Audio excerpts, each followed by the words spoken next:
Hey everyone, I'm Dan. Welcome back to the Rock Nerd Radio Show here on YouTube. On today's episode, we're going to take a look at the McFarlane Drawing Board Campaign DC Superpowers Black Manta Sea Saucer, as well as the figures that came with it. Let's check it out. Come geek out with us on the Rock Nerd Radio Show.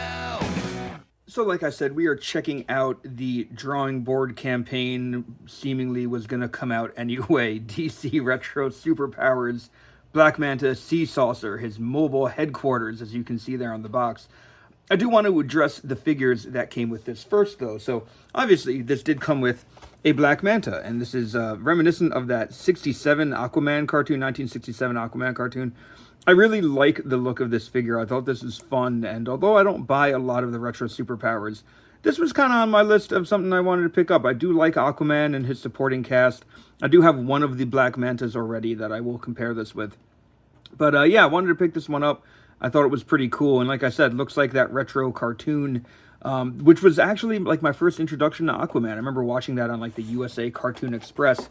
So here's what the bubble looks like. You can see the package. Back of the package, it does have the whole, bio for Black Manta. You can pause it there if you want. It does have more of the card back of what figures have come out in this line. Obviously, we start with ones we've already had from the top, moving on down to the bottom. Now, when this arrived, yes, it came with Black Manta, but the drawing board campaign was supposed to come with Aquaman, and McFarlane sent me this Robin, which I believe is the Robin from the Batman multi-bat, whatever it was called, campaign.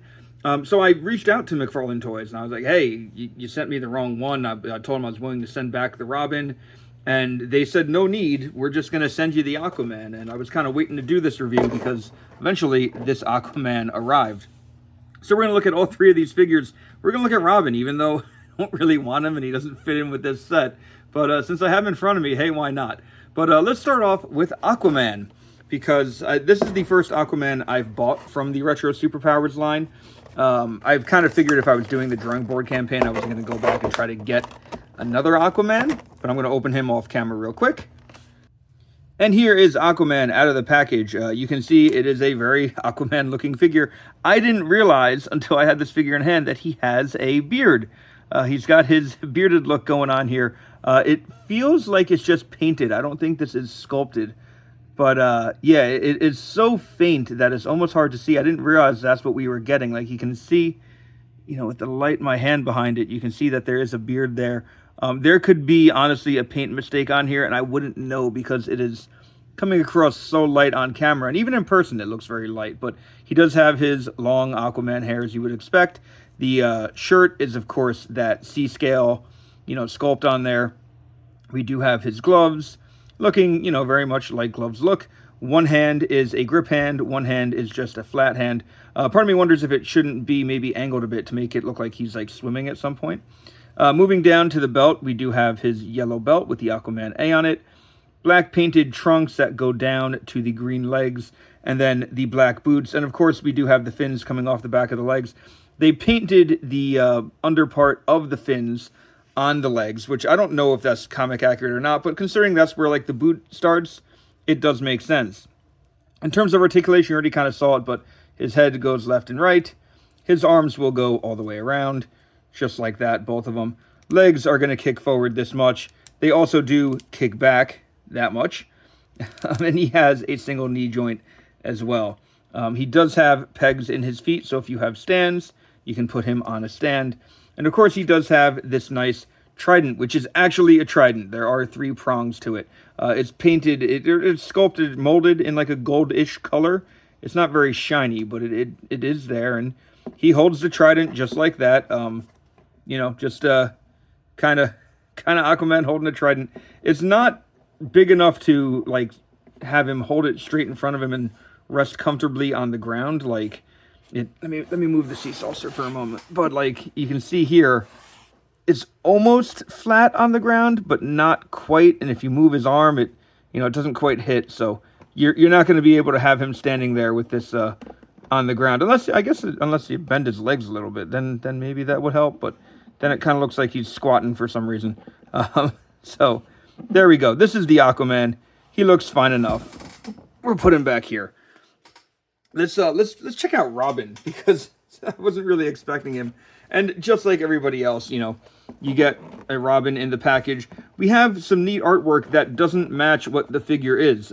In fact, he's got green boots where he just has like the little elf shoes here. I guess the rest of it is kind of close. That head sculpt, it is very different. The hair, namely. But we do have the yellow and black cape. Let's open him up real quick.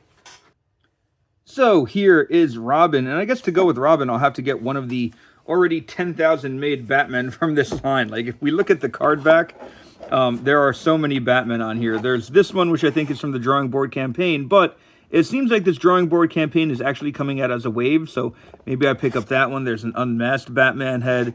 There's this Batman. There's this Batman. There's so many Batmen that I have my choice if I do want to get one. But anyway, yes, here is Robin, looking as I guess you would expect Robin to look like. The cape is cloth. It does connect onto the figure via a like little C-clip right here on the cape. And this is what I remember. I did have some superpower figures as a child.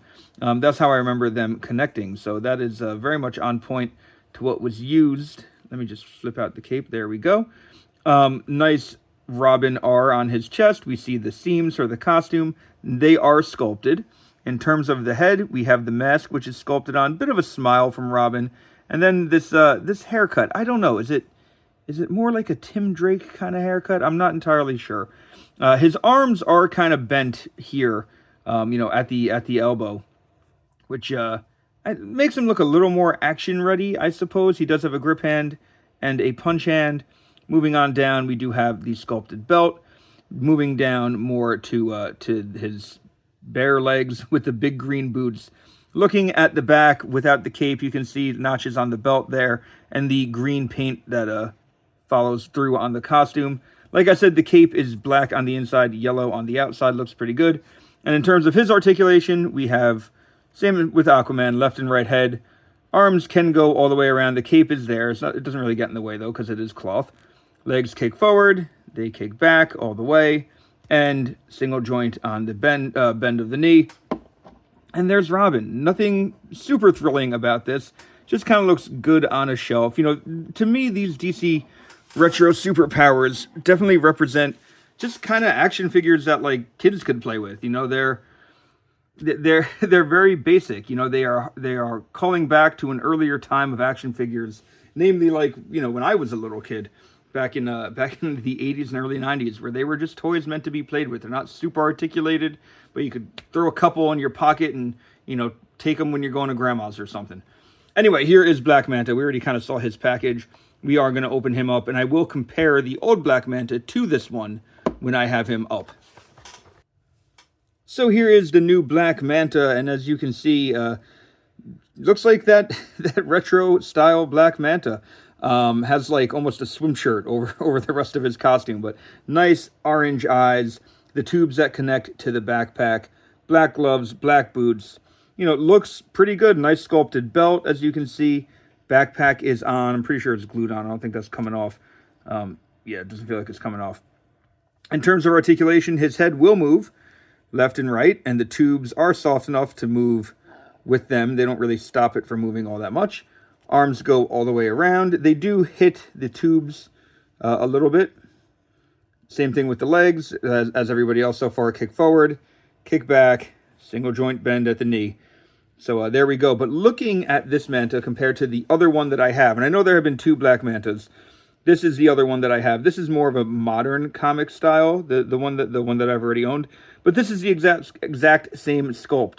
They both have the seam line on the head, as you can see. They have the same tubes. They have the same backpack. It just, the new one being a lighter color, the detail kind of comes out a little bit. Not that there's a lot of detail, but there is some detail. The belt is still there on both.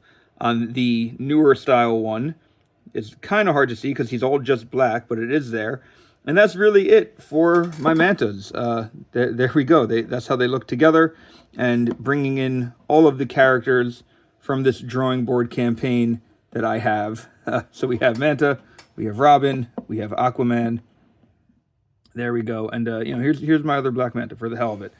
But this isn't really the star of the show. I think the main grab, or the main reason why anybody was kind of going in for this stuff was because of the vehicles, and I went with the Sea Saucer. So we're going to open this one up.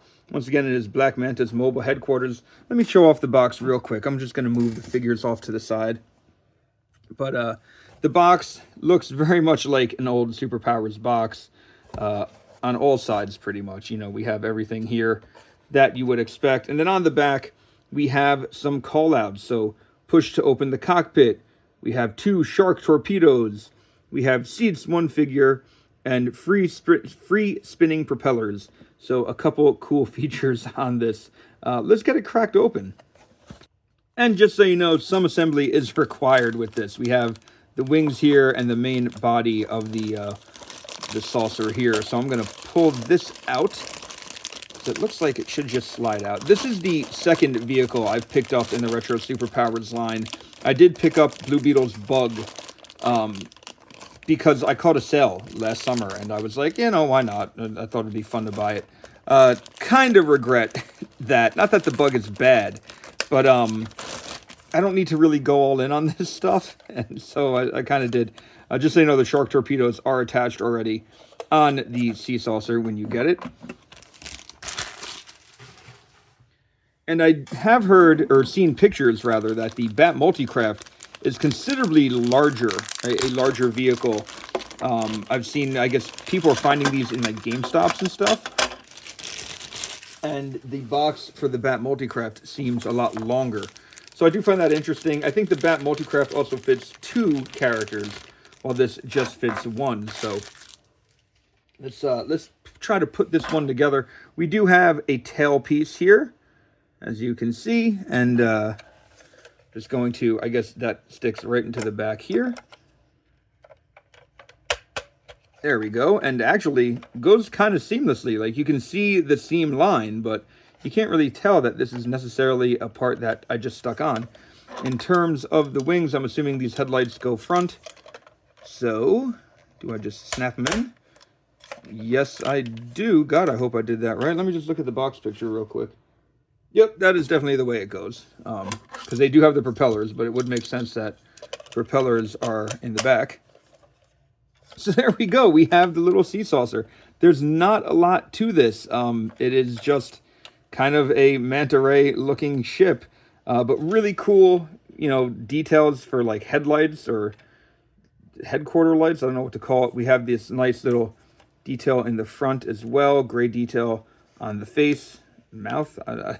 I don't know a stingray's body that well, but there we go. We have some more of it. The bottom just kind of flat. The shark torpedoes, did they just come out? I'm trying to see.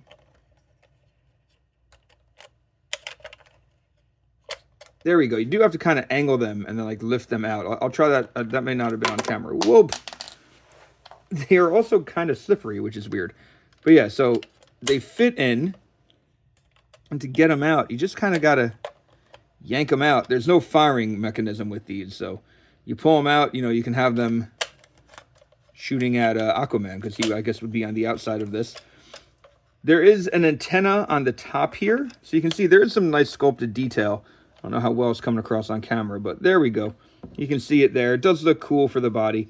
There is this antenna that when you press, you just saw it, but when you press the antenna, that's how the cockpit opens. Inside the cockpit, we do have a sculpted chair, and we do have some nice sculpted detail in here. There's also Aquaman, a picture of Aquaman there, riding his little Aquaman jet ski, which I have seen people, I guess, 3D printing. And I have some yellow 3D print filament. Part of me wants to buy that, maybe give Aquaman his little jet ski. But I guess Manta, you just kind of put him in a sitting position, and he fits in. You do have to raise the arms. I suppose that makes sense. So there we go. There's Manta in the Sea Saucer, and it does close, although it feels like it's squishing him when you close it. It almost feels like he needs to, like, lay down when you do it. Let me, so you're going to angle him a little bit, like this, as it were, and then close. So he does fit in it.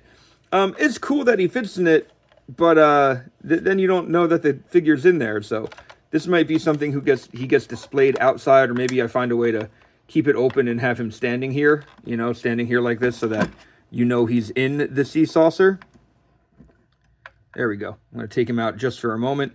One thing I just noticed as I was holding this is that on the back, aside from the free spinning propellers here and here, there's also an engine piece that does rotate. I don't think it comes off, but this piece does rotate. So there you go. Other than that, no real detail, no real wheels or anything. No other stuff. Not much to be said about it. Like I said, just kind of echoes back to those old kind of, toys that were meant to be toys, not necessarily high-end collectibles of any kind, just things that you can play with. But I'll get everybody back in here. So there's the new Manta. Here's the old Manta. I feel like the drawing board campaign Manta definitely fits this aesthetic more than the newer style Black Manta. I feel like you couldn't take him seriously in this.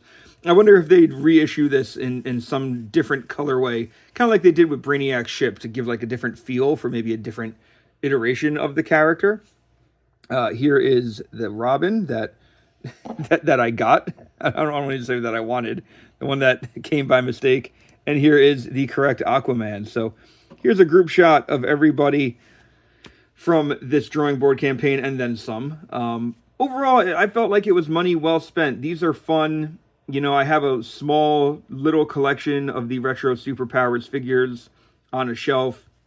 And I was happy to expand it just a little bit. Like I said, I feel like I need an actual Batman now to go with this Robin, since I have one. Unless I just throw Robin in a box somewhere. I don't know. But these are fun. These are neat. And I'm glad I have them. Something that I feel like when my own son gets a little older, maybe he can just play with this and I'd be fine with it. But these are neat. They're cool. Like I said, I don't really have any complaints. I guess the whole drawing board thing has stirred a little controversy because it seemed like it wasn't going to actually fund. It seems like on the last day it didn't actually fund, but they charged everybody. And then I guess it seems like this stuff was going to come out and retail anyway. So there we go. I really don't have a bone to pick in that fight.